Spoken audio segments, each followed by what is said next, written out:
मैया बहुत पीड़ा हो रही है मैया। हाँ नन्ना, तू घर चल, मैं तुझे औषधि लगा दूंगी। हल्दी का लेप लगाऊंगी ना, झट से ठीक हो जाएगा। चल चल।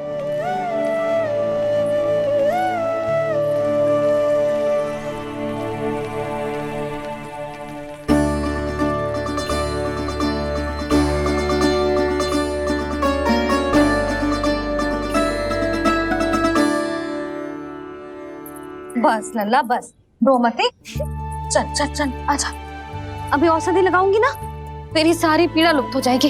आजा आजा, बैठ जा लल्ला। अभी आई मैं। हाँ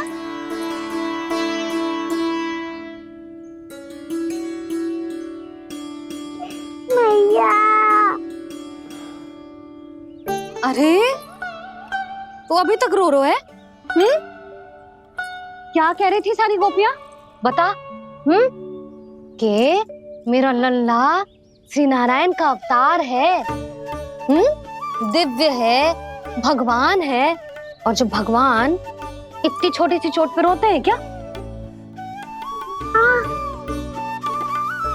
इतनी तो लगी भी ना है तुझे, जितना तो तू आ ऊ कर रो है।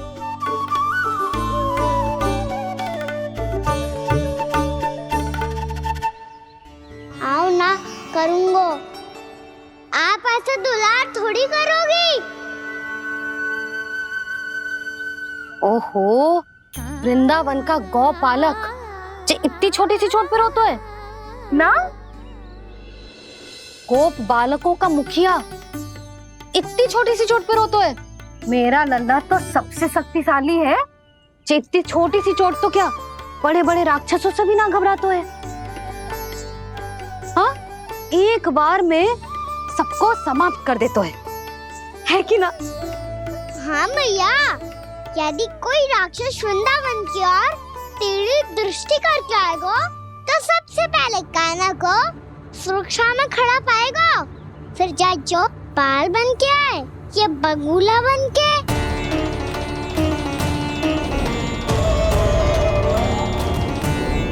ना लल्ला, सोचो भी मती। वृंदावन की सुरक्षा करना तेरा दायित्व ना है। तुझे और कोई संकट का सामना करने की आवश्यकता ना है। अभी तो मेरी पीड़िता का हरण कर रही थी, अचानक से क्या हो गया मैया को? कोई आवश्यकता ना है तुझे ऐसे संकटों का सामना करने की। आने दे आज तेरे बाबा को, सीधा सीधा बोल दूंगी। बहुत हो गए उनके तर्क वितर्क। मेरा फूल सा लल्ला वन में अकेले गौचारण के लिए ना जाएगो। आज बगुले ने निकल लियो, कल कछु और हो जाए तो? नारायण ना करे, कहीं कछु ऊंच नीच तुझे कछु हो जाए तो? मैं तो जीते जी मर जाऊंगी।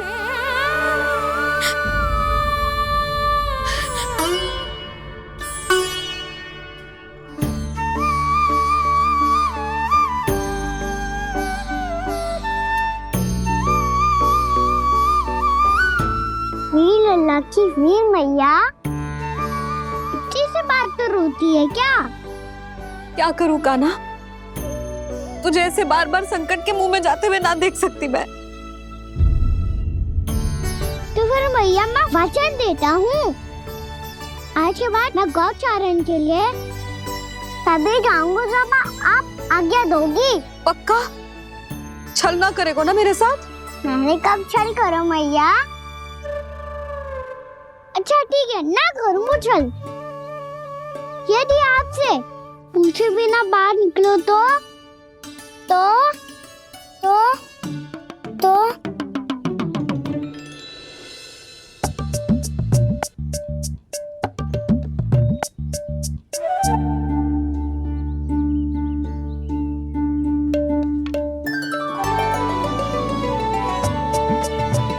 ये रही आपकी छड़ी और ये रही मेरी पीठ। सेक देना तापर तोड़। ठीक है, जब तूने अपना दंड निर्धारित कर ही लियो है तो सोच ले, अब अगर तूने मेरी बात ना मानी तो तोड़ तोड़ छड़ी पड़ेगी, समझ आई?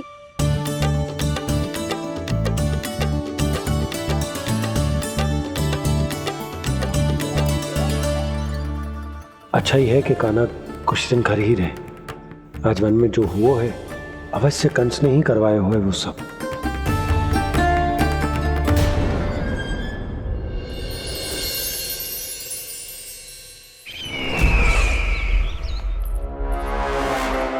आपका ये धनुष तो सबसे अधिक शक्तिशाली था महाराज, ये कैसे टूट गया? कहीं ये बकासुर की पराजय का संकेत तो?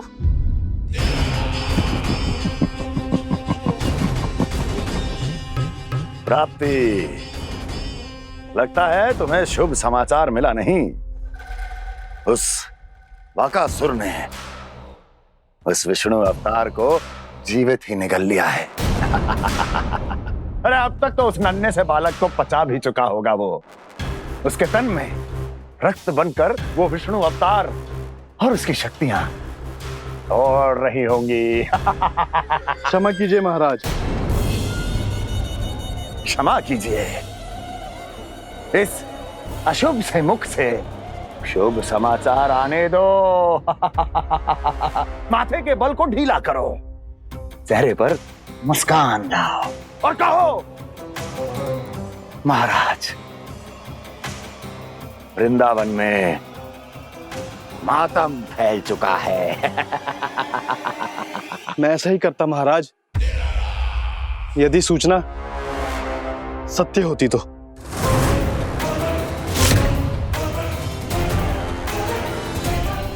कहना क्या चाहते हो?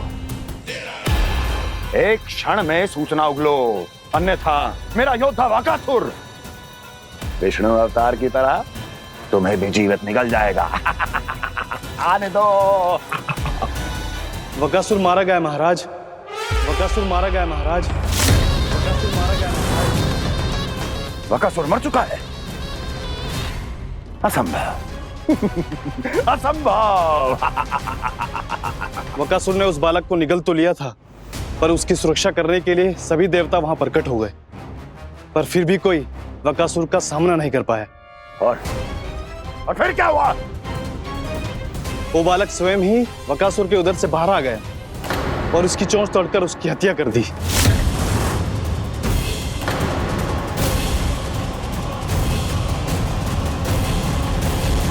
वन में बकासुर की चोंच टूट गई और यहाँ आपका ये धनुष।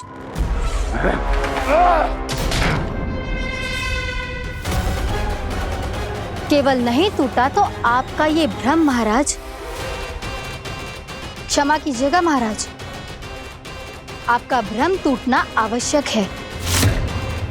आवश्यक है आपको यह आभास होना कि उस विष्णु अवतार को पराजित करने के लिए आपके साधारण योद्धाओं में वो सामर्थ्य नहीं है। अच्छा सर, उतना तृणावर्त, बकासुर, ये सब साधारण नहीं थे प्राप्ति, साधारण नहीं थे। फिर तो ये और भी अधिक चिंता का विषय है महाराज, क्योंकि इसका अर्थ तो यही हुआ कि वो विष्णु अवतार कुछ अधिक ही असाधारण है और उसका सामना करने के लिए और उसे मिट्टी में मिलाने के लिए आपको एक ऐसे अस्त्र की आवश्यकता है जो उसके सामने ना झुके और ना ही टूटे।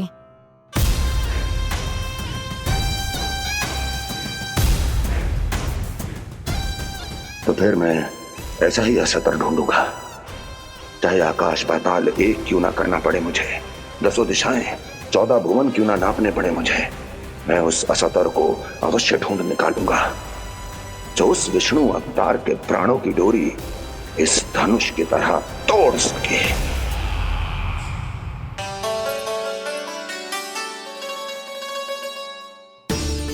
थैंक्स पापा, मैंने मैया को वचन दिया है कि जब तक नहीं चाहेंगी मैं वन नहीं जाऊंगा। इसलिए आप मुझे मारने के लिए कोई शक्तिशाली असुर ढूंढने में व्यस्त रहो।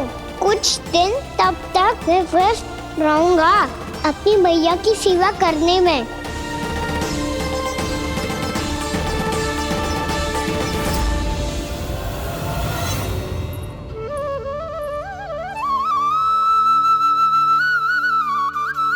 लो मैया, तुलसी जी को चढ़ाने के लिए जल।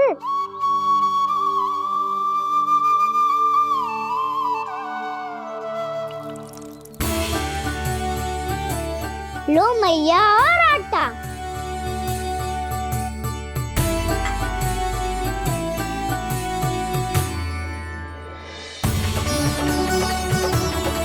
लो मैया, बेलन।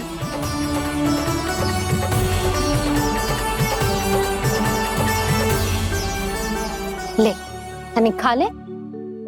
ओ मैया, भूख ना लगी है। बिना भूख के खाने से क्या लाभ? और तेरा जब पेट तो कह रहा है कि उसे भोजन चाहिए। और लाभ कैसे ना है लल्ला? भोजन का लाभ है ना, तन को पोषण मिलेगो, स्वास्थ्य बनेगो, जे तेरी भुजाओं में शक्ति आ जाएगी ताऊ के जैसी, ताऊ से भी अधिक। तेरे जे केस भी लंबे हो जाएंगे। सच्ची मैया? सच्ची। माप के देख लियो नित्य दिन। तनिक खा।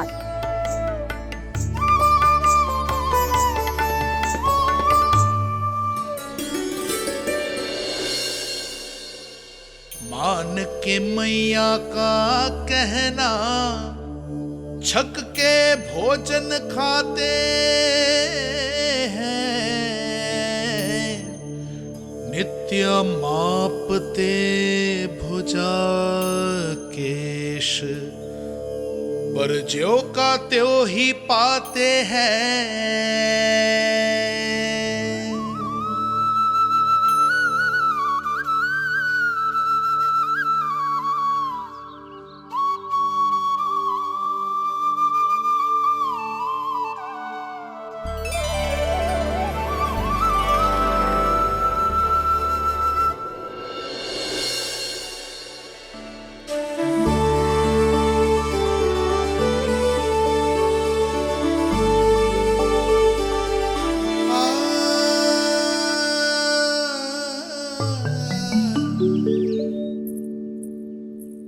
ले लल्ला, फल खा ले।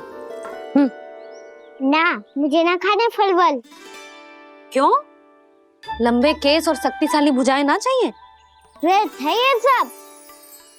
पिछले 10 दिनों से देख रहा हूँ, ना केस लंबे हुए हैं, ना भुजाएं शक्तिशाली बनी है। 10 दिन में का चुनाव होने वाला। 10 सप्ताह ऐसे खाएगो ना, तब जाके कछु बदलाव दिखेगो। समझ आई? चल अब खा ले। वैसे भी मुझे बहुत सारी तैयारियां करनी है आज। इसीलिए मैया, एकादशी के व्रत के लिए लल्ला। सुनो जी, सारी सामग्री आ गई? हाँ, तुमने जो कही थी सब ले आए हूँ।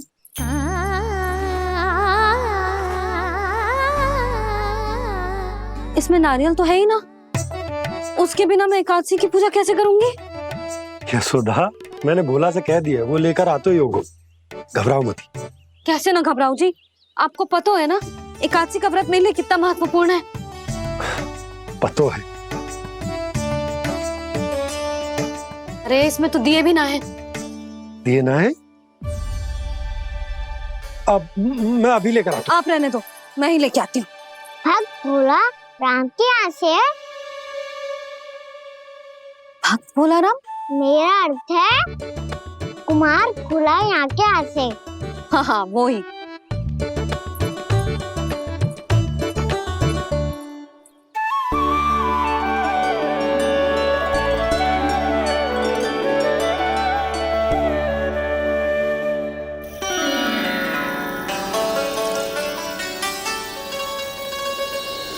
श्री हरि, श्री हरि, मेरे श्री हरि।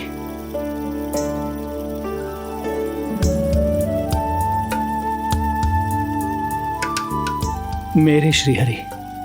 भोला राम, मेरी मटकी तैयार है। मेरे श्री हरि, मेरे श्री हरि।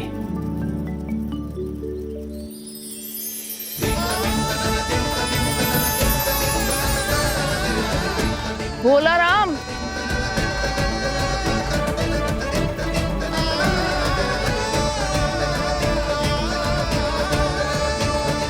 भोला काका, ओ भोला काका।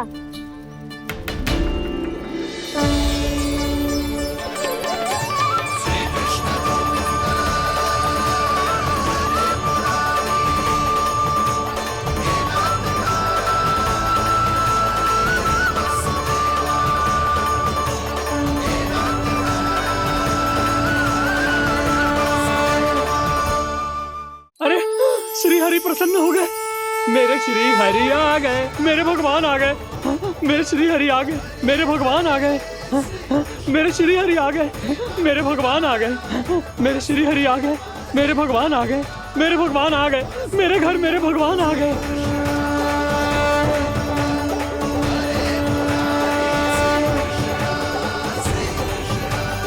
मेरे घर आ गए, मेरे श्री हरि आ गए, हाँ मेरे श्री हरि आ गए।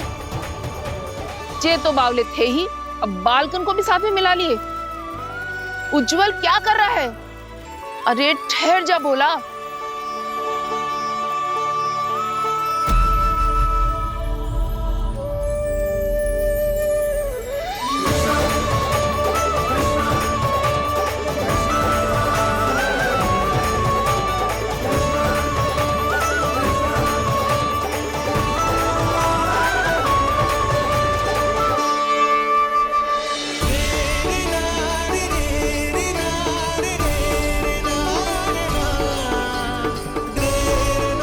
प्रेम से बुलाओ, आएंगे हरी भी।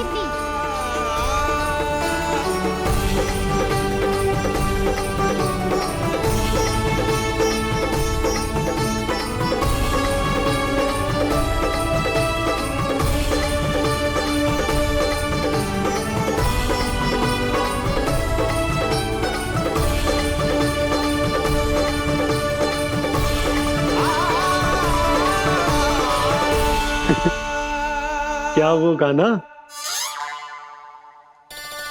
किसकी धुन में झूम रहा तू? निर्मल निशा भक्ति की धुन में।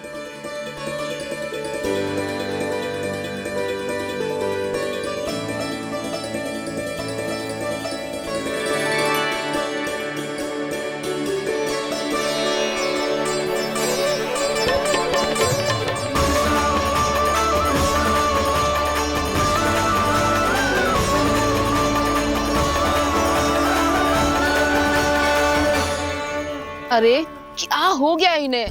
बावले हो गए हैं क्या? ठहरो, कोई आवश्यकता ना है ऐसे बावलों की तरह नाचने की।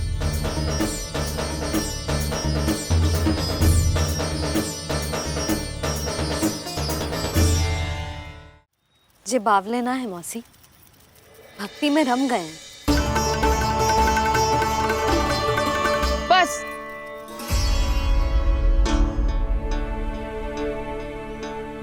हम सब कब से खड़े हैं यहाँ, पर तुम्हें कुछ ध्यान ही रहा है।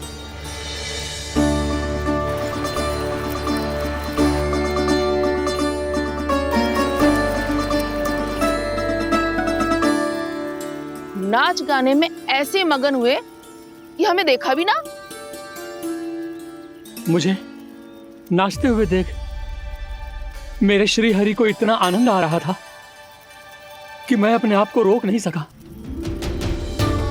और वैसे भी मेरे जन्म का एकमात्र उद्देश्य है श्री हरि की सेवा करना, श्री हरि को प्रसन्न करना। तुम बावले हो भोला राम, या हमें बावला बना रहे हो? श्री हरि और तुम्हें देख रहे हैं? हाँ, अभी वो यहीं थे, देख रहे थे। भोला काका, आपने भी ना अति कर दी। अब हमें भी बताओ तनी, कहाँ थे श्री हरि?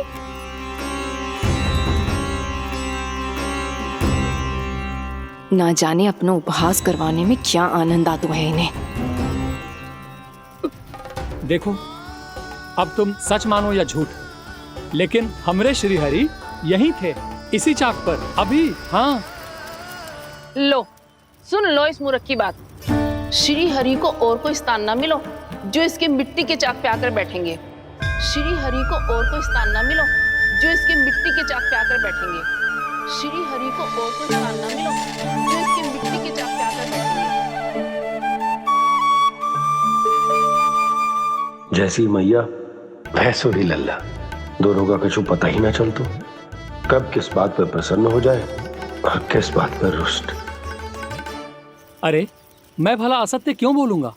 अभी अभी यही थे श्री हरि। हाँ,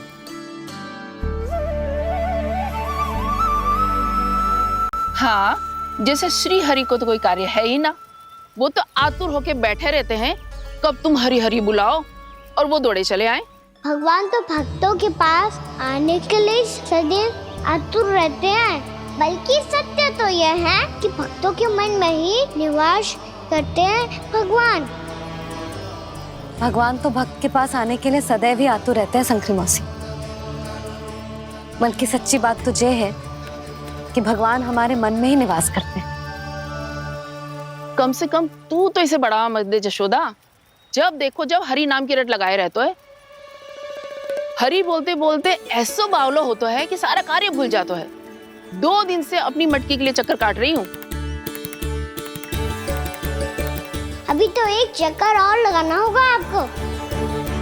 आपकी मटकी तैयार हो गई है, अभी लाता हूँ।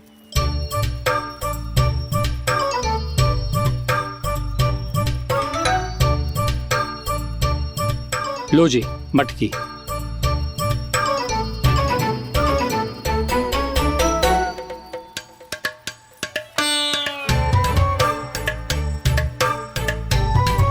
इस कच्चे मटके का क्या करूं मैं?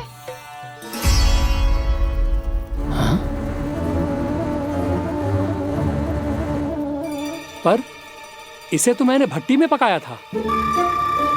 अब तू ही देख ले कितना ध्यान रहता है इस कार्य पे। और कह तो है कि श्री हरि आते हैं इससे मिलने। हाँ आते हैं और आगे भी आएंगे हमारे श्री हरि हमसे मिलने। और आके मोक्ष देंगे, है ना? मांगूंगा तो मोक्ष भी दे देंगे, मांगूंगा तो मोक्ष भी दे देंगे, मांगूंगा तो मोक्ष भी दे देंगे। अभी तो ये बता कि तू मुझे मेरी मटकी कब देगो? और मेरी मांग कब पूरी करोगे भोला राम जी? मेरो घड़ा मेरे दिए तो तैयार है ना, कल एकादशी की पूजा और व्रत के लिए। एकादशी का व्रत? हाँ, एकादशी का व्रत। इसे करने से श्री हरि बहुत प्रसन्न होते हैं। अच्छा, फिर तो अभी लाया।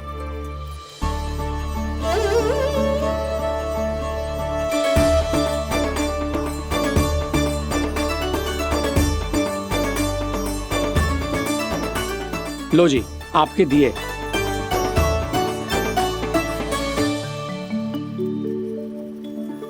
और जो हमने मांगा है वो? बाकी सब शेष द्वादशी के दिन मिलेगा, क्योंकि कल मैं भी एकादशी का व्रत रखूंगा, क्योंकि कल मैं भी एकादशी का व्रत रखूंगा, क्योंकि कल मैं भी एकादशी का व्रत रखूंगा।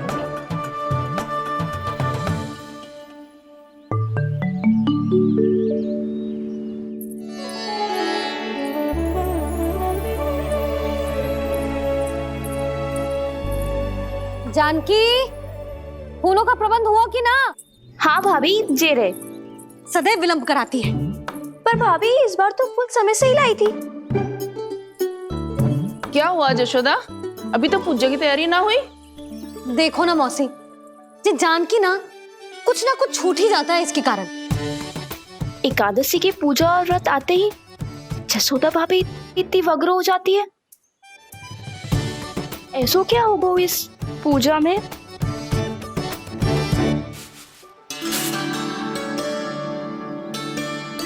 ये थाली में रोली चंदन रखने से, दिया जलाने से के होगो? आपको पता भी है एकादशी का व्रत क्यों रखते हैं? क्या महत्व है इसका? लो, जे तो मैं जसोमती रानी से पूछना भूल ही गया।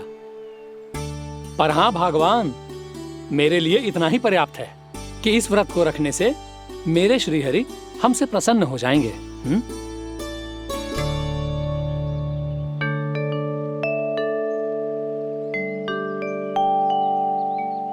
नारायण ही जाने ऐसे कैसे पूजा करते हैं जे श्री हरि की एक मूर्ति तक ना है इनके पास।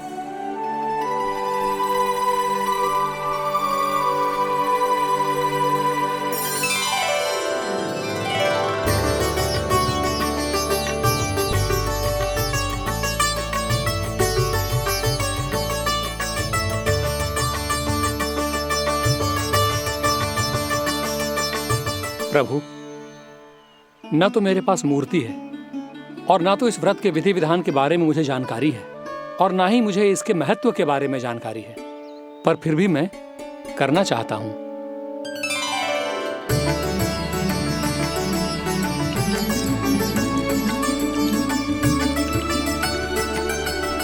इसीलिए मैं दृढ़ संकल्प लेता हूं, पूरी निष्ठा के साथ, श्रद्धा के साथ और पूरी आस्था के साथ मैं इस व्रत को संपन्न करूंगा।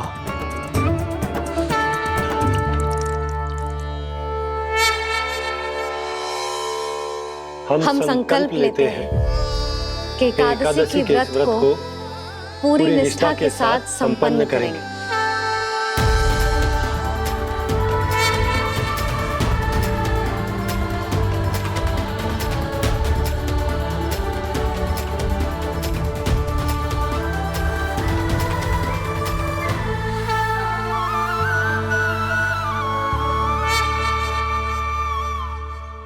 तुलसी जी के पत्ते तो हैं ही ना। श्री नारायण को तुलसी जी के पत्ते के बिना भोग ना चढ़तो है। जानकी, तुलसी के पत्ते कहाँ हैं? भाभी, मैं तो कब से यही पूछना चाह रही थी कि तुलसी के पत्ते लाऊं क्या, पर आप तो व्यस्त थी ना। तुझे कितनी बार समझाओ है ना, यदि तेरे कछु करने से किसी और की कोई हानि ना हो रही हो या किसी के अच्छे कार्य में सहायता हो रही हो तो मुझसे आज्ञा लेने की आवश्यकता ना है। समझ गई भाभी, आगे से जाना उनको। ले अभी लेकर आती हूँ।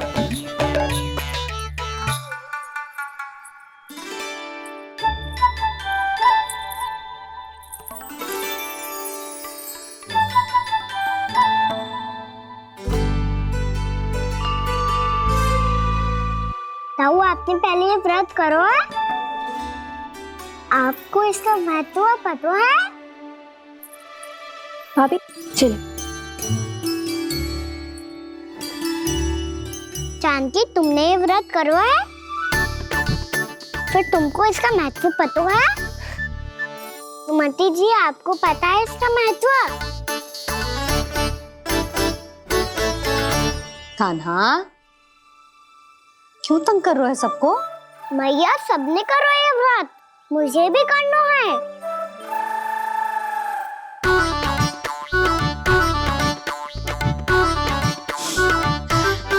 ये व्रत केवल बड़ों के लिए होती है लल्ला। जब आप ये व्रत कर सकती हो, बाबा कर सकते हैं, ये सारी गोपियां कर सकते हैं, वो भी कर सकते हैं, तो मैं क्यों ना कर सकता? क्योंकि तू कल तक भूखा ना रह पाएगो लल्ला। जब भक्त रह सकते हैं, फिर मैं क्यों नहीं रह सकता? मेरा अर्थ है कि नारायण के भक्त मैया, मैया मान जाओ ना, मुझे करने दो ना ये व्रत। अपनी लल्ला पे आप विश्वास ना है आपको? विश्वास है।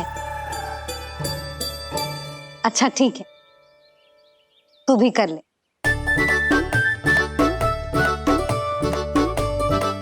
पर मैया, व्रत की कथा तो सुनाओ, मैं तो अबध हूँ ना। मुझे कैसा पता चलेगा कि ये व्रत करते क्यों हैं?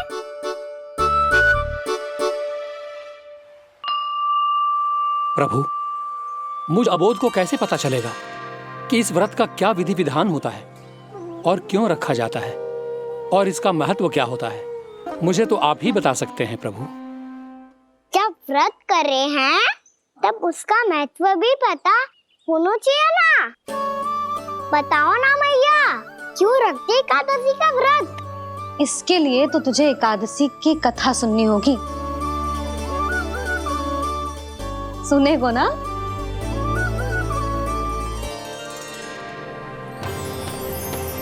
वसुदेव सुतं देवं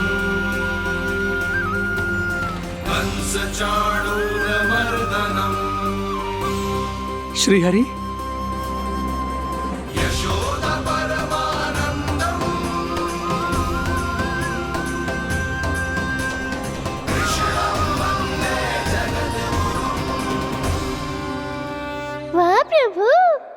अपने भक्तों को एकादशी व्रत का महत्व समझाने का अच्छा उपाय खोज निकाला है आपने।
अब सब जन एकादशी के व्रत की कथा ध्यान से सुनना, तभी जे व्रत पूरा माना जाएगा। समझो लल्ला?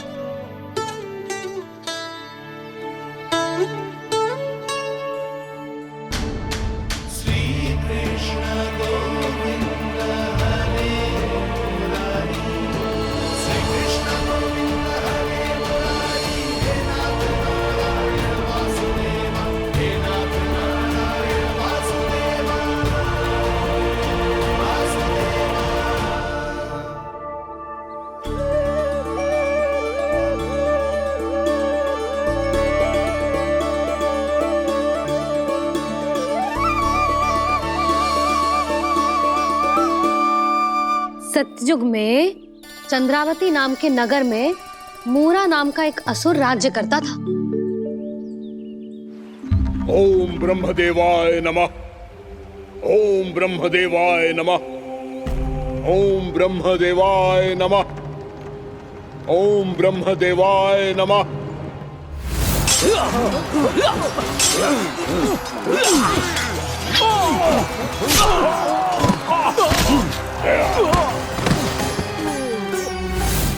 ओम ब्रह्मदेवाय नमः। ओम ब्रह्मदेवाय नमः। जब उसने देवताओं के हाथों असुरों की पराजय देखी, तब वो वरदान पाने के उद्देश्य से ब्रह्मा जी की तपस्या करने चला गया।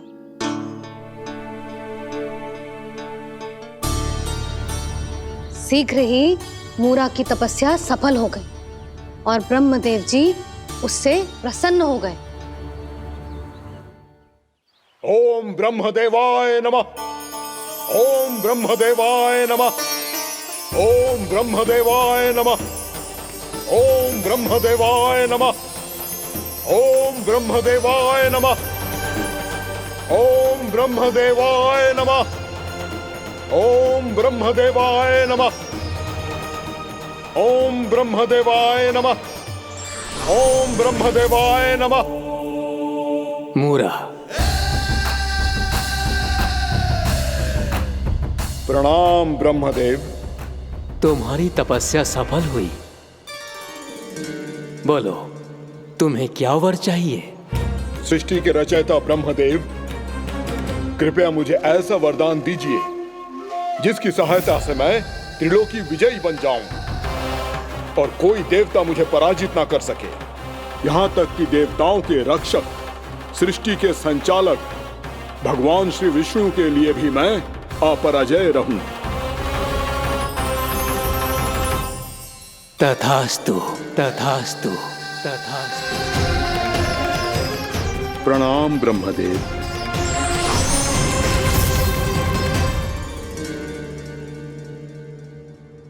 ऐसा वरदान पाकर मूरा बहुत अभिमानी होगा। यक्षों, किन्नरों, यहाँ तक कि देवताओं को भी युद्ध के लिए ललकारने लगो, पर किसी ने भी उसकी ललकार को स्वीकार ना करो, क्योंकि सभी उसकी शक्ति से बहुत भयभीत थे और उसके सामने युद्ध किए बिना ही अपनी पराजय स्वीकार करने लगे और फिर दंभ में आके उसने स्वर्ग लोक पर भी आक्रमण कर दिया और देवराज इंद्र तक को चुनौती दे डाली।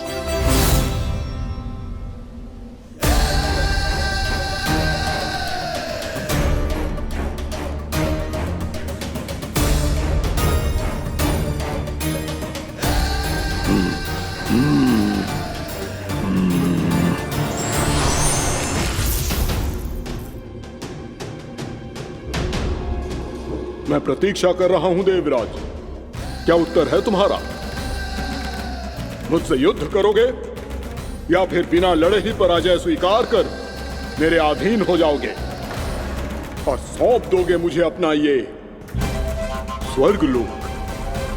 सारी शक्ति तुम्हारे मुख में है या कुछ बाहुबल भी है तुम्हारे पास?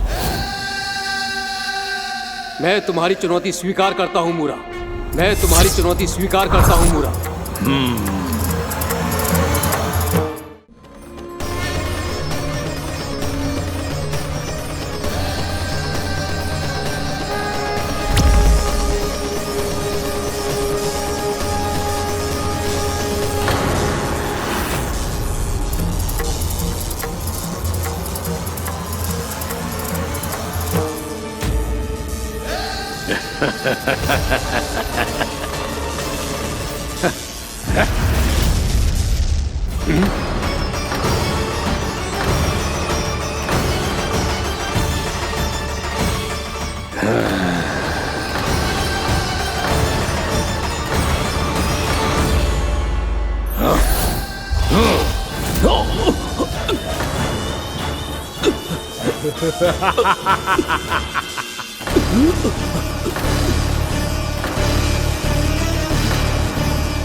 खैरिए देवगण, असुर राज मुरा को ब्रह्मदेव का आशीर्वाद प्राप्त है। आप में से कोई भी इन्हें पराजित नहीं कर पाएगा।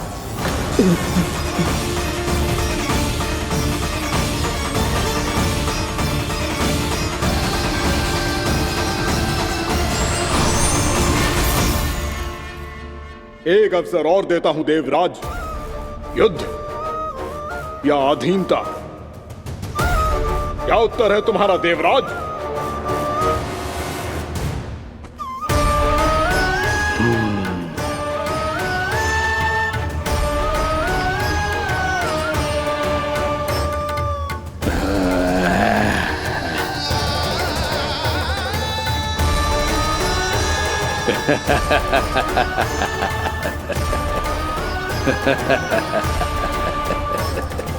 इंद्र और सभी देवताओं ने मूरा के आतंक में आके उससे भयभीत होके अपना सिंहासन छोड़ दियो। अब मूरा स्वर्ग का अधिपति बन गयो और शीघ्र ही उसने अन्य सभी असुरों को स्वर्ग में निवास करने के लिए आमंत्रित कर दियो। और इस प्रकार से वो धीरे धीरे तीनों लोकों का सम्राट बन गयो। उसे किसी ने रोका नहीं मैया? ना लल्ला, इतना साहस किसी में था ही ना। और फिर ये निश्चित करने के लिए कि भविष्य में किसी और असुर की मृत्यु ना हो, वो यमराज पे भी विजय प्राप्त करने के लिए यमलोक की ओर प्रस्थान कर दियो। वो तो अपने आप को और सभी असुरों को अमर बनाना चाहता था। पर देवता और यमराज भी उसकी ये योजना समझ गए थे। इसीलिए उसके आने से पहले ही सारे देवताओं ने श्री नारायण से सहायता के लिए गुहार लगाई। अब केवल आप ही कुछ कर सकते हैं प्रभु। अभी तो मूरा केवल त्रिलोक का स्वामी है, और यदि उसने यमलोक भी जीत लिया तो वो जीवन को ही नियंत्रित नहीं करेगा प्रभु, वो मृत्यु का भी स्वामी हो जाएगा। ऐसे में पहले सृष्टि का संतुलन तो नष्ट होगा प्रभु, और फिर स्वयं सृष्टि ही नष्ट हो जाएगी। ऐसा नहीं होगा यमदेव, नियति ऐसा होने ही नहीं देगी। विधि रचेगी खेल और मैं बनूंगा माध्यम। असुर राज मुरा का सामना मैं करूंगा। बस आप मुझे चुनौती देने के लिए उसे तैयार कर लीजिए, चाहे उसके लिए आपको साम दाम दंड भेद कोई भी उपाय क्यों ना अपनाना पड़े।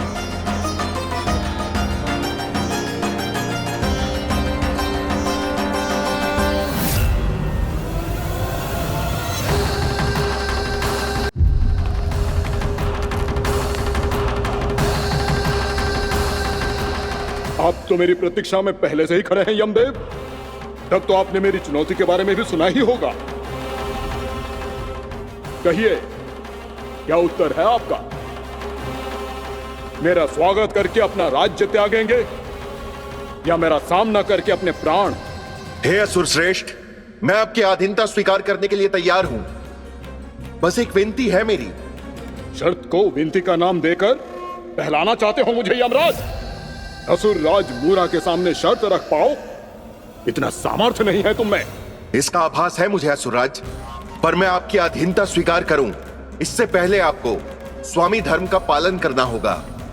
मेरे पुराने स्वामी के क्रोध से मेरी रक्षा करनी होगी आपको।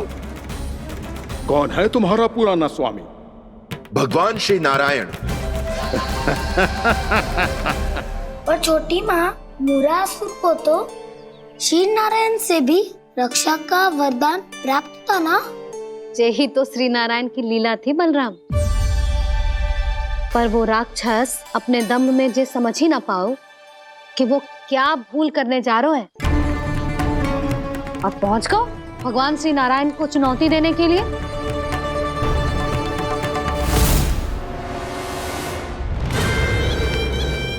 वहीं ठहर जाओ असुर राजमुरा।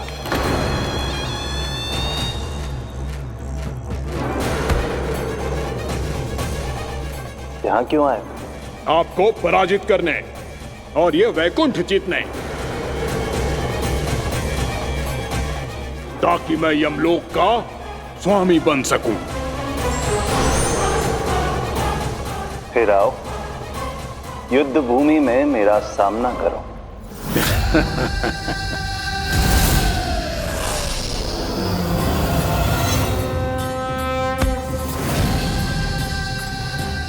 ये नहीं जानते कि इनसे ना हारने का वरदान तो मैं पहले ही प्राप्त कर चुका हूं, इसलिए युद्ध ठीक से आरंभ हो पाए उससे पहले ही इन्हें जीत लूंगा मैं।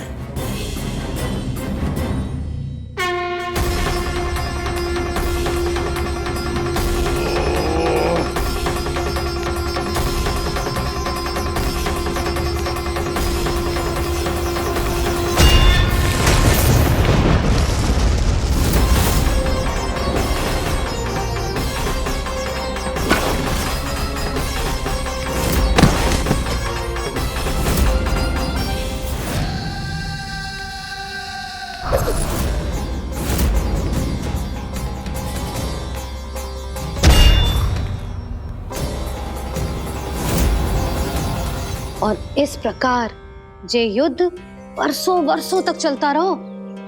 दोनों योद्धा पूरे ब्रह्मांड में अनेक अस्त्रों शस्त्रों के साथ युद्ध करते रहे।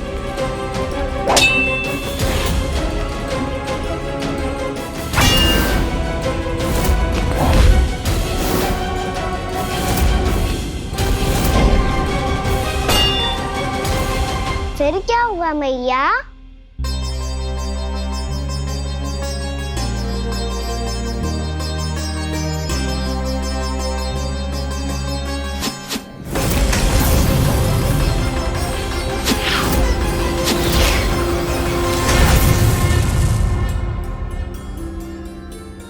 उस युद्ध को कभी समाप्त हुआ हो, पर कैसे? शीघ्र ही वो राक्षस थक गौ लल्ला।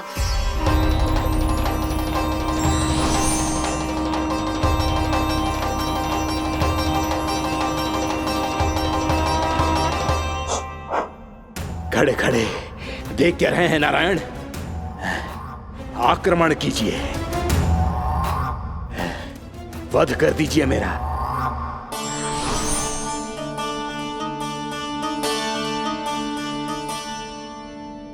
मैं तुम्हारी वीरता से प्रभावित हूं, इसीलिए इतनी थकान की स्थिति में मैं तुम जैसे वीर पर आक्रमण नहीं करूंगा। जाओ विश्राम करो। यदि फिर से युद्ध करने की इच्छा हो तो तुम्हारा स्वागत होगा।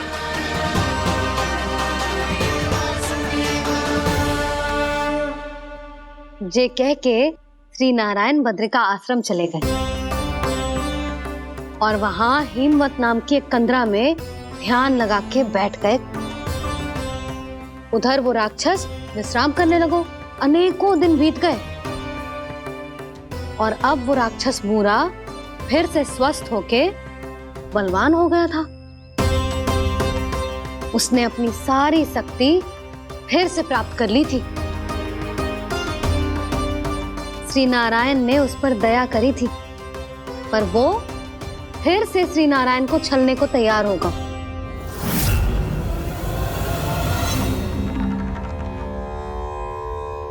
ध्यान में बैठे बैठे श्री नारायण योग निद्रा में चले गए,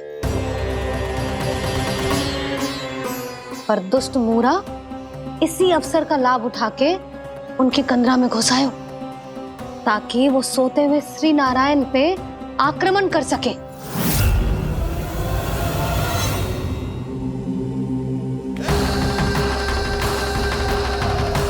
आज इस लंबे युद्ध को जीतकर अपने इस अंतिम शत्रु का भी अंत कर दूंगा मैं।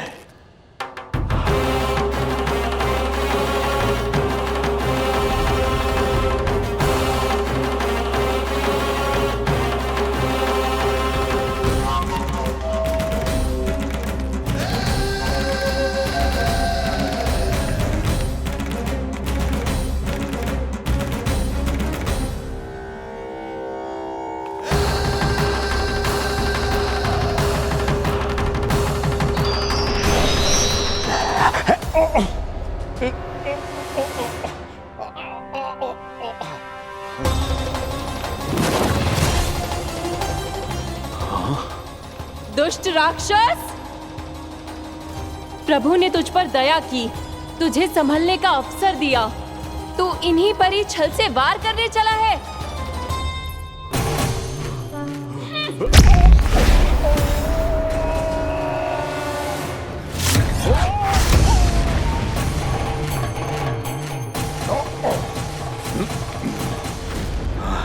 मैं अजय हूँ, मुझे कोई पराजित नहीं कर सकता। ब्रह्मा का वरदान है मुझे। तूने नारायण से अपराजय होने का वरदान मांगा था मूर्ख, उनकी शक्ति से नहीं। ध्यान से देख, मैं तेरी मृत्यु हूँ, मृत्यु।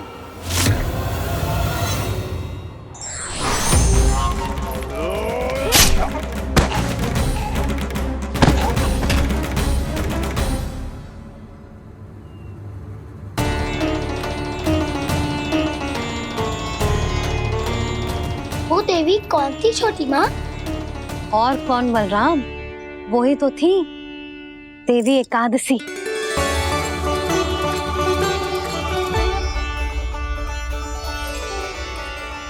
मुझे क्षमा कीजिए प्रभु, आपकी आज्ञा के बिना ही युद्ध करके आपके शत्रु को मृत्यु के घाट उतार दिया। क्षमा नहीं, आपकी तो प्रशंसा होनी चाहिए देवी। असुर राज को मारकर आपने सभी देवताओं को मुक्त करवाया है। इस पापी के अहंकार से तीनों लोकों की रक्षा की है आपने। आप एकादशी की तिथि पर मेरी एकादश इंद्रियों से उत्पन्न हुई हैं। इसीलिए मेरे सभी भक्त आपको उत्पन्न एकादशी के नाम से जानेंगे। सभी तिथियों में आपका स्थान सर्वश्रेष्ठ होगा। जिस तरह आपने राक्षस के आक्रमण से मेरी रक्षा की है, उसी प्रकार एकादशी के दिन व्रत करके जो भी भक्त आपकी कथा सुनेगा, मैं स्वयं उसकी रक्षा करूंगा। जो आपकी पूजा करेगा, उसे मेरी विशेष कृपा प्राप्त होगी और उसके साथ साथ उसे मिलेगा धन, सिद्धि और मोक्ष।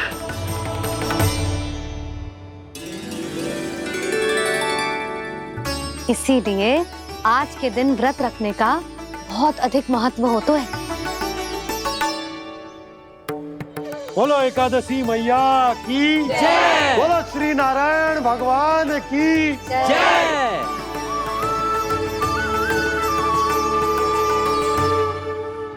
प्रभु की कृपा से एकादशी का महत्व भी पता चल गो और मेरा व्रत भी सफल होगा। अभी नहीं भूला राम, एकादशी का व्रत पूरी तरह तभी सफल होता है जब द्वादशी के दिन उसे पूरा किया जाता है।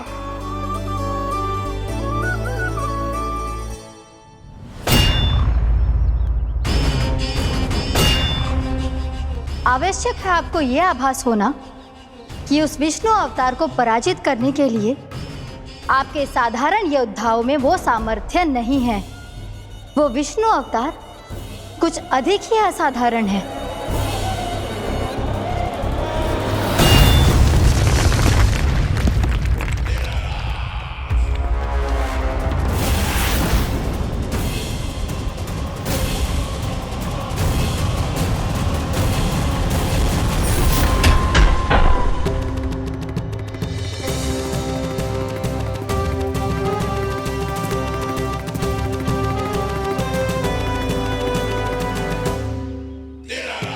अब मैं दिखाऊंगा उस विष्णु अवतार को असाधारण शत्रु क्या होता है।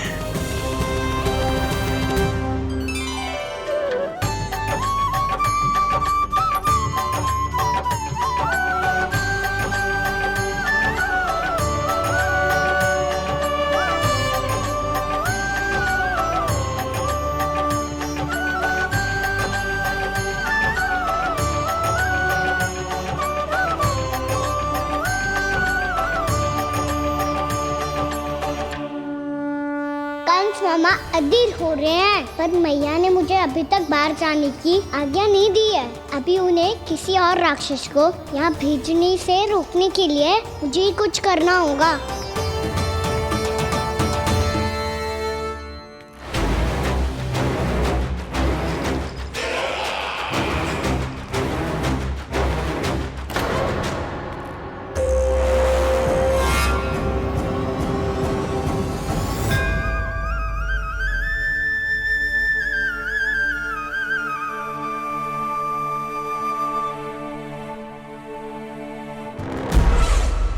कौन हो तुम?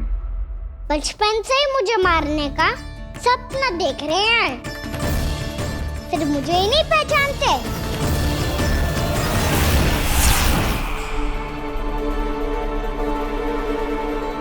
बचपन से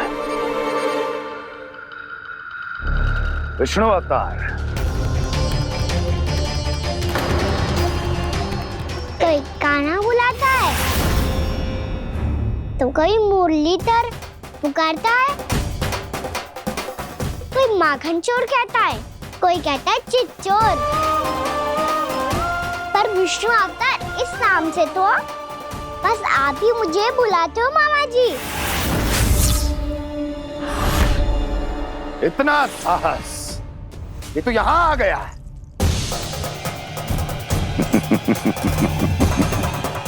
यहाँ आ तो गया तू विष्णु अवतार, किंतु यहाँ से जीवित नहीं जाएगा।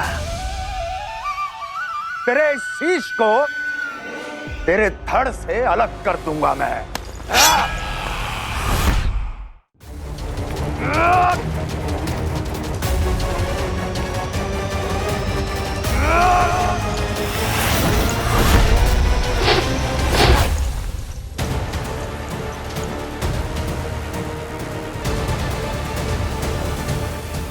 कहाँ देख रहे हो मामा जी? मैं तैयार हूँ।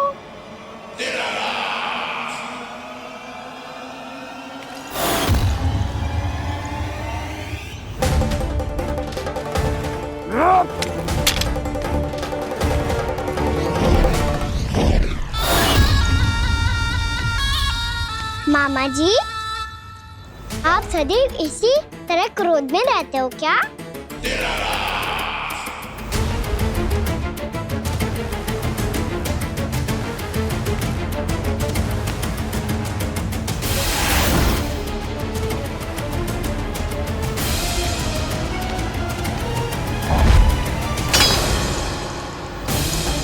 छोड़ मेरी तलवार को। छोड़ो तो तब जब पकड़ा हूँ।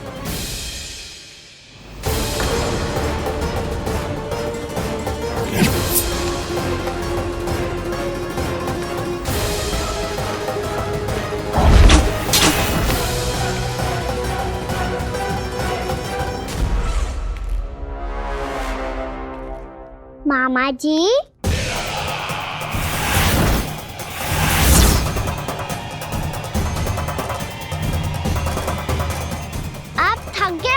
थोड़ा विश्राम कर लो।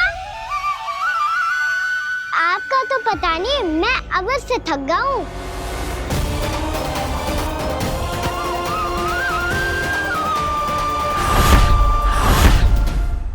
मेरे सिंहासन पर बैठने का तो साहस। अभी तो बस अभ्यास कर रहा था मामा जी। भविष्य में मुझे तो बैठना है यहाँ। आपने बल प्रयोग करके से अपने पिताजी से छीना था। मैं आज से छीन लूंगा। जो छल और बल से लिया जाए वो अधिक समय तक टिकता नहीं है मामा जी।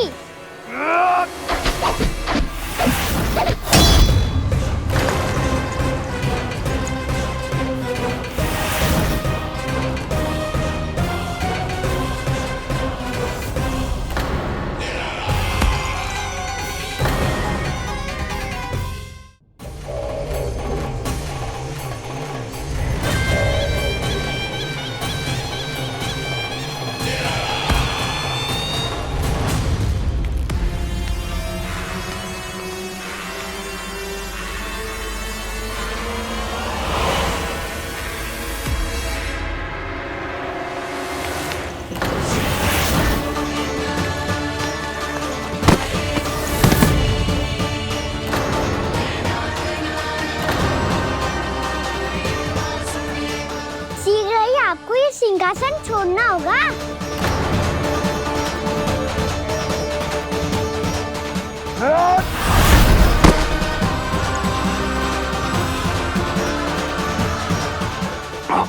वो मेरा सिंहासन छीनना चाहता है। वो आ रहा है, वो आ रहा है। सैनिकों, सैनिकों! दुर्जन, बंद कर दो सभी द्वार और झरोखे, सब के सब। इसकी हर संभावना पर इतना कड़ा पहरा बिठा दो कि ना तो कोई महल के भीतर आ सके, ना कोई बाहर जा सके। मुझे महल की चप्पे चप्पे की सूचना चाहिए। जाओ।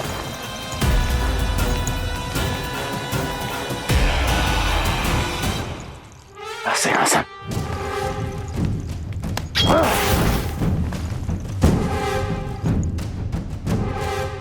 अब आ, दुष्ट मायावी, ए छलिया विष्णु अवतार, मैं कंस तेरी प्रतीक्षा कर रहा हूँ। देखता हूँ मेरे सिंहासन पर कैसे बैठता है तू। मुझे तो बस कुछ समय चाहिए था, वो मिल गया। अब करते रहिए आप प्रतीक्षा।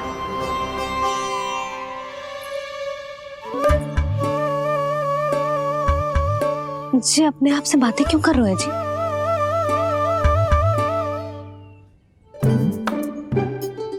आप मुस्कुरा क्यों रहे हो? ना कछु ना। बताओ क्यों मुस्कुरा रहे हो? तुम ही पर गए हैं जी। जब तुम व्रत करती हो तो तुम भी ऐसा ही करती हो। इसी प्रकार भूख अधिक लगने पर अपना ध्यान भटकाने के लिए स्वयं से ही बड़बड़ाती रहती। होगा। आपको तो बस मेरा उपहास उड़ाने के लिए बहाना चाहिए।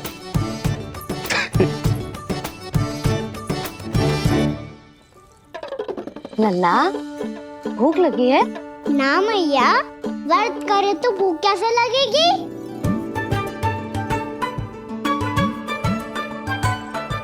यदि लगी हो तो छोटे बालकों को थोड़ी बहुत भूल चूक क्षमा होती है। कछु ना तो फल तो तू खा ही सकते है। अब तो पूरे नियम और विधि विधान से व्रत तोड़ूंगा। कल द्वादशी के सुबह मुहूर्त के अनुसार। ठीक।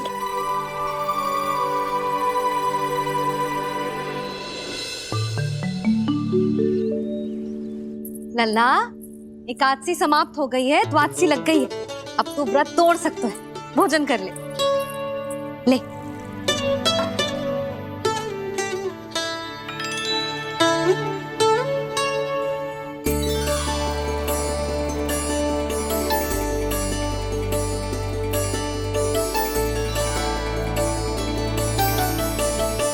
आज तो कार्य कर लीजिएगा। मैं ना चाहती कि सब गांव वाले फिर से आपका उपहास उड़ाएं। अरे, इसी क्षण कार्य आरंभ करना आवश्यक ना है। कुछ खा तो लो। कल भी पूरे दिन व्रत में रहे, अब तो कुछ खा लो। ना ना, अभी बिल्कुल भूख ना है। और हाँ भगवान, तुम्हें चिंता करने की आवश्यकता नहीं है। आज मैं किसी को भी 2 शब्द कहने का अवसर नहीं दूंगा। अरे कुछ खाओगे पियोगे नहीं तो कैसे रहोगे?